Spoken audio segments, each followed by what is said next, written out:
Hello વિદ્યાર્થી મિત્રો, આજે આપણે આગળના દાખલાથી સ્ટાર્ટ કરીએ છીએ. 17મો દાખલો આપણો સ્વાધ્યાયનો.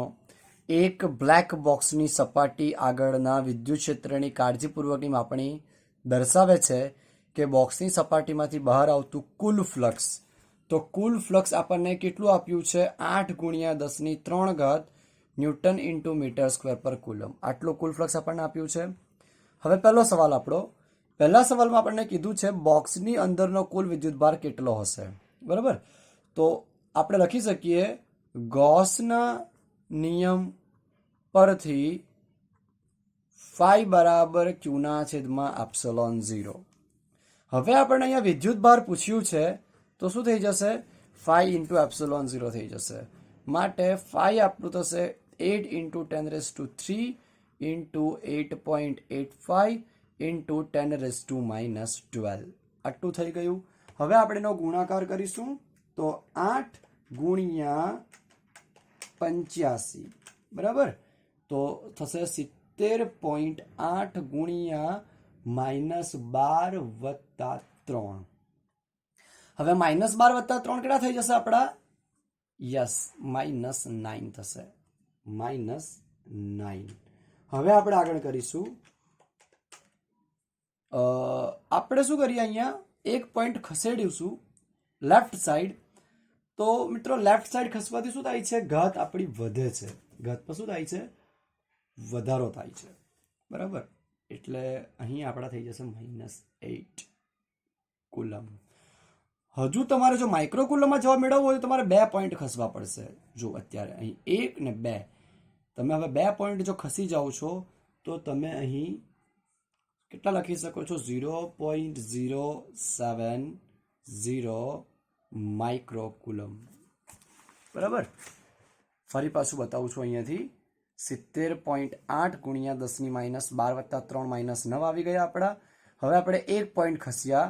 1 પોઈન્ટ ખસીશું લેફ્ટ સાઈડ તો -9 + 1 થવા જોઈએ. તો -8 થઈ ગયા, +1 થયા. એટલે હવે આપણે શું કર્યું? અહીંયા 2 પોઈન્ટ હજી આપણે ડાબી તરફ ખસીએ છીએ.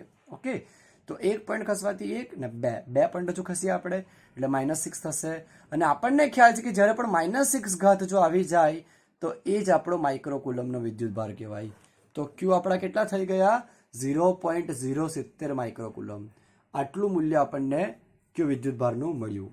ઓકે, હવે આપણે બીજો સવાલ વાંચીએ છીએ. અહીં જો બોક્સની સપાટીમાંથી બહારની તરફનું કુલ ફ્લક્સ 0 હોય, આપણને એવું કહી દીધું છે કે ધારો કે બોક્સમાંથી ફ્લક્સ નીકળતું જ નથી, એટલે કે 0 ફ્લક્સ બહાર નીકળતું હોય, તો તમે એવો નિષ્કર્ષ તારવી શકો કે બોક્સમાં કોઈ વિદ્યુતભાર નથી. આવું હોય તો કેમ, અથવા ન હોય તો પણ કેમ, એનું આપણે કારણ કહેવાનું છે. હવે જો મિત્રો, આપણે એને તમને હું ઉદાહરણથી સમજાવું છું. અહીંયા ઓકે, આપણને પૂછ્યું છે કે ફ્લક્સ બહાર નીકળતું જ નથી. એનો મતલબ એવો થશે કે અંદર ચાર્જ છે કે ચાર્જ છે જ નહીં. તો શું થશે? મતલબ અંદર ચાર્જ હોઈ શકે, ચાર્જ ન પણ હોઈ શકે. બરાબર, ચાર્જ હોઈ શકે. કેવી રીતે ચાર્જ હોઈ શકે? 3 કુલમ છે, -3 કુલમ પણ હોય તો બંને એકબીજાને કેન્સલ કરે. અને જો બંને એકબીજાને કેન્સલ જો કરી દેતા હોય તો 0/ε0, તો ફ્લક્સ 0 જ આવવાનું. એનો મતલબ અહીંયા એવું નથી કે ચાર્જ નથી, ચાર્જ છે. પણ કેવો ચાર્જ છે? તટસ્થ વિદ્યુતભાર છે. જેટલો ધન છે એટલો ઋણ પણ છે. બરાબર, જેટલો ધન છે એટલો ઋણ પણ છે. બંને સાથે હોવાથી શું થશે? અહીંયા વિદ્યુતભાર 0 થઈ જશે. અને વિદ્યુતભાર 0 થવાથી ફ્લક્સ પણ 0 થઈ ગયું. એટલે આપણાથી અહીંયા એવું ના કહી શકાય કે અંદર વિદ્યુતભાર નથી. વિદ્યુતભાર છે તો ખરી, પણ તટસ્થ હોવાથી, બંને સરખો વિદ્યુતભાર હોવાથી, પરસ્પર વિરુદ્ધ સંજ્ઞાવાળો હોવાથી પોતાની અસરને નાબૂદ કરે છે એકબીજાની. એટલે ફ્લક્સ આપણું અહીં છે ખરું, પણ કેવું થઈ જાય છે? 0 થઈ જાય છે.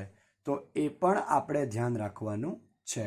તો આ સવાલ આપણો અહીં પૂરો થાય છે. બહુ સરળ સવાલ હતો. હવે આપણે એના પછીનો 15મો સવાલ કરીએ છીએ. પહેલા 15 કરશું, પછી 16 કરશું, કારણ કે 15 પર જ આધારિત છે 16મો પણ. બરાબર, એના પરથી જ આપણે કરવાનો છે. તો આપણે સ્ટાર્ટ કરીએ. એક વિદ્યુત ક્ષેત્ર આપણને આપ્યું છે. વિદ્યુત ક્ષેત્ર કેટલું? 3 × 10³ x દિશામાં આપ્યું છે. બરાબર, ન્યૂટન પર કુલમ નો વિચાર કરો. બરાબર, પહેલો સવાલ આપણો વાયઝેડ સમતલને સમાંતરે જેનું સમતલ હોય તેવા 10 સેન્ટીમીટરની બાજુવાળા ચોરસમાંથી આ ક્ષેત્રનું ફ્લક્સ કેટલું હશે? આ ક્ષેત્રનું ફ્લક્સ આપણે શોધવાનું છે. તો આપણે જોઈ શકીએ છીએ અહીં આકૃતિ તમે પોતાની મરજી પ્રમાણે અક્ષ દર્શાવી શકો છો. આપણે એક્સ દર્શાવીએ છીએ, એક્સ વાય ઝેડ. આ પ્રમાણે આપણે દર્શાવી દીધું એક્સ વાય ઝેડ. હવે સમતલ આપણને ક્યાં કીધું છે? વાયઝેડ સમતલ. બરાબર. તો વાયઝેડ સમતલ આપણને ક્યારે મળે? જો હું અહીં કોઈ સમતલ લઉં છું તો એ આપણું વાયઝેડ સમતલ થઈ ગયું. જો તમે જોઈ શકો કે આખું એક વાયઝેડ સમતલ ધરાવે છે. હવે આપણે આ રીતે જો સમતલને મૂક્યું હોય તો એનું ક્ષેત્રફળ કઈ દિશામાં હશે? આ રીતે બહાર નીકળતી દિશામાં. આ રીતે ક્ષેત્રફળનો ઘટક. બરાબર. ધેટ મીન્સ કે ક્ષેત્રફળનો ઘટક આ રીતે આપણને મળ્યો. અને તમે જોઈ શકો છો વિદ્યુત ક્ષેત્ર તો આપણને આઈ કેપ આપ્યું જ છે. આઈ કેપનો મતલબ થશે આપણી એક્સ દિશાનો વિદ્યુત ક્ષેત્ર. એટલે વિદ્યુત ક્ષેત્ર તો આપણને એક્સ દિશામાં જ આપ્યું છે. એટલે જે દિશામાં આપણું વિદ્યુત ક્ષેત્ર છે એ દિશામાં જ આપણું ક્ષેત્રફળ છે. જે દિશામાં આપણું વિદ્યુત ક્ષેત્ર છે એ દિશામાં જ આપણું ક્ષેત્રફળ છે. એટલે વિદ્યુત ક્ષેત્ર અને ક્ષેત્રફળ બંને સમાન દિશામાં આવે છે પહેલા કેસ માટે. તો અહીં ફ્લક્સ શું થશે આપણું? સદિશ ઈ ડોટ સદિશ ડેલ્ટા એસ. ડેલ્ટા એસ પણ લખી શકો, ક્ષેત્રફળ એ પણ લખી શકો. ઓકે, કોઈ પ્રોબ્લેમ નથી અહીંયા. હવે તમે જોઈ શકો છો ડોટ કાઢી નાખશું તો શું આવશે? E delta S cos theta. Okay, હવે આપણે અહીં ઈ નું મૂલ્ય આપણને આપ્યું છે 3 ગુણ્યા 10⁻³ ઓકે. બીજી વસ્તુ, ક્ષેત્રફળ આપણને કેટલી બાજુવાળું કીધું છે? ચોરસ 10 સેન્ટીમીટર. તો એની લંબાઈ પણ 10 સેન્ટીમીટર છે, એની પહોળાઈ પણ 10 સેન્ટીમીટર છે. બરાબર.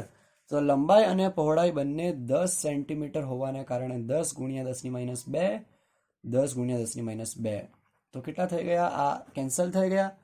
તો માત્ર 10⁻² મીટર સ્ક્વેર ક્ષેત્રફળ બાકી રહ્યું.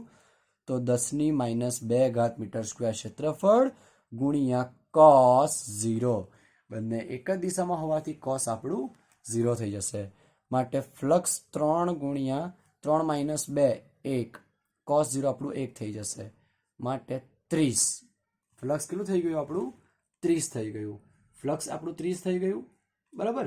હવે આપણને ખ્યાલ છે કે અહીં ફ્લક્સ આપણું 30 આવે છે તો એનો એકમ આપણે લખી દઈએ એટલે આપણો જવાબ આવી ગયો. ન્યૂટન ઇન્ટુ મીટર સ્ક્વેર પર કુલમ. તો આ આપણો સવાલનો પહેલો ભાગ હતો. બરાબર. હવે આપણે સવાલનો બીજો ભાગ કરીશું. તો અહીંયા આપણને શું કીધું છે કે જો આ જ ચોરસના સમતલને દોરેલા લંબ એક્સ અક્ષ સાથે 60 ડિગ્રીનો કોણ બનાવે તો તેમાંથી કુલ કેટલું ફ્લક્સ પસાર થતું હશે? બરાબર. હવે અહીં આપણને રકમમાં એકદમ સીધું કહી દીધું છે કે આ આપણું શું છે? સમતલ છે ધારો કે. બરાબર. હવે વિદ્યુત ક્ષેત્ર બદલવા વિશે આપણને કોઈ માહિતી આપી નથી તો આપણે જાતે વિદ્યુત ક્ષેત્ર બદલી ના શકીએ. બરાબર. તો આ આપણું વિદ્યુત ક્ષેત્ર. તમે આ રીતે સમતલને રાખ્યું છે. સમતલને આ રીતે રાખો તો એનો ક્ષેત્રફળ આ રીતે આવશે. આ રીતે. બરાબર. તો આ એનો ક્ષેત્રફળ થશે. ક્ષેત્રફળ. બરાબર. આ એનું ક્ષેત્રફળ થઈ ગયું. કેટલો ખૂણો બને છે? આપણને રકમ આપી દીધું છે કે 60 ડિગ્રી ખૂણો બનાવે છે. તો હવે બી સવાલ આપણો છે. બીનો જવાબ આપણે કરતા છે.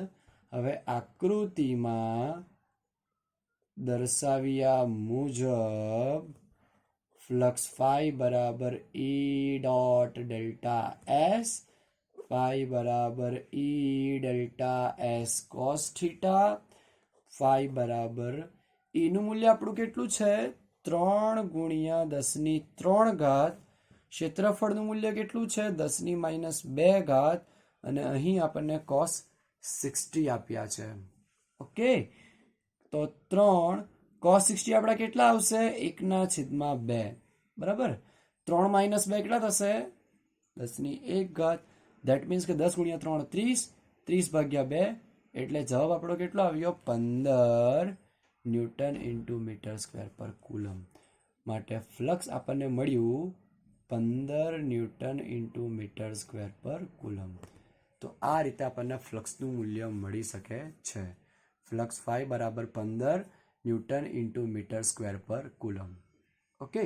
આ રીતે આપણે ફ્લક્સ મેળવી શકીશું. 15 ન્યૂટન ઇન્ટુ મીટર સ્ક્વેર પર કુલમ. તો 15મો દાખલો આપણો પૂરો થયો. હવે એના પરથી જ આપણને બીજો એક દાખલો આપણે કરીએ, દાખલા નંબર 16. તો જુઓ મિત્રો, એમાં આપણને શું કીધું છે કે 20 સેન્ટીમીટરની બાજુવાળા એક ઘન, તો પહેલા આપણે ઘન દોરી દઈએ, પછી આપણે આગળનો સવાલ વાંચીશું.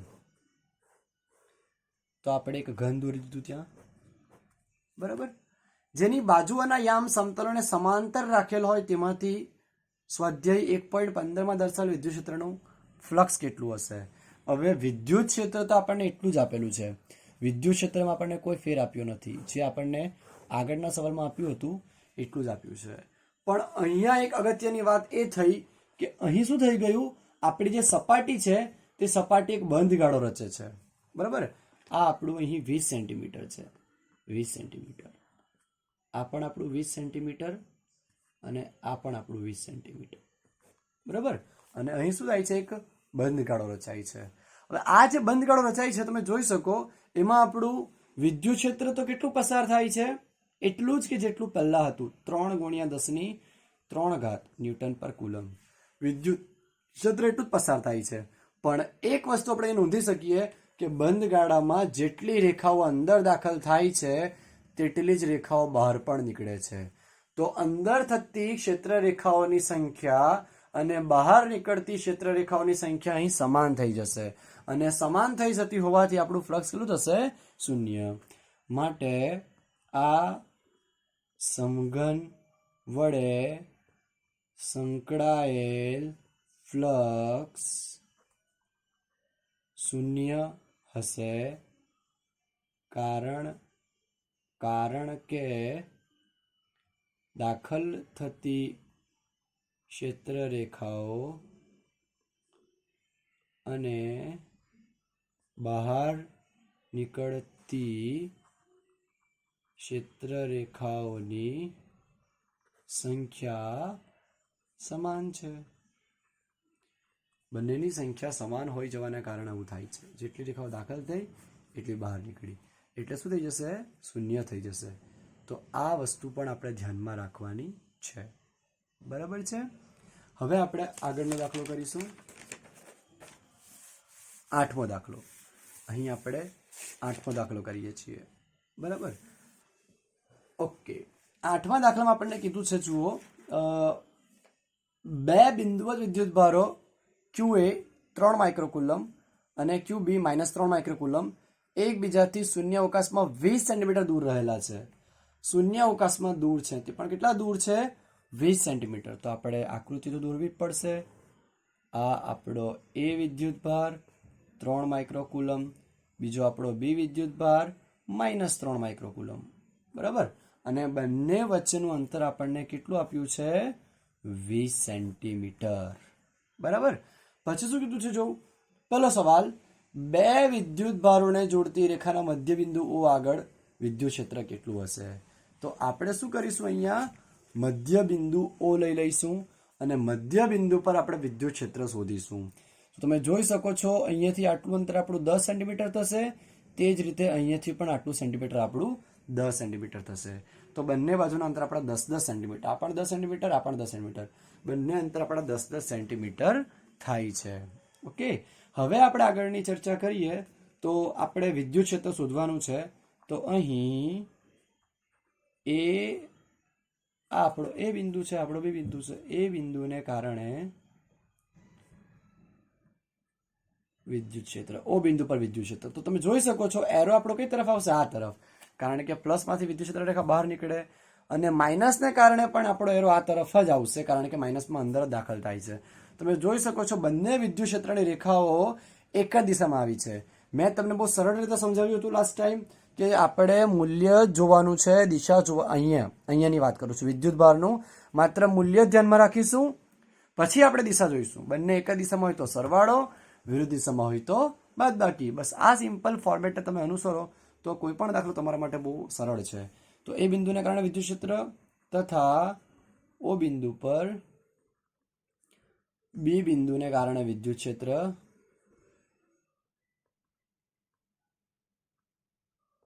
બંને એક જ દિશામાં હોવાથી, બંને કેવા છે, એક જ દિશામાં છે, અને બંને એક જ દિશામાં હોવાથી સરવાળો થશે. પરિણામે વિદ્યુત ક્ષેત્ર E બરાબર EA વત્તા EB.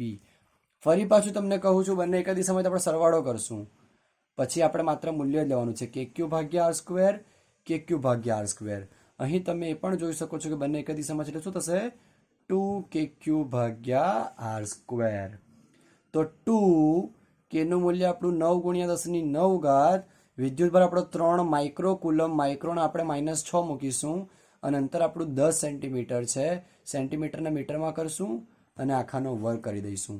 તો હવે જુઓ, 9 દુ 18, 18 તરી 54, 9 - 6 3, 2 દુ -4, -4 ને આ 10 ની 1 ઘાત છે ને, તો વર્ગ, એટલે -4 વત્તા 2, -4 વત્તા 2, -2 ઉપર આવી જશે, તો 3 વત્તા 2, તો આપણે લખી શકીશું 54 ગુણ્યા 10 ની 5 ઘાત, બરાબર, ન્યૂટન પર કુલમ.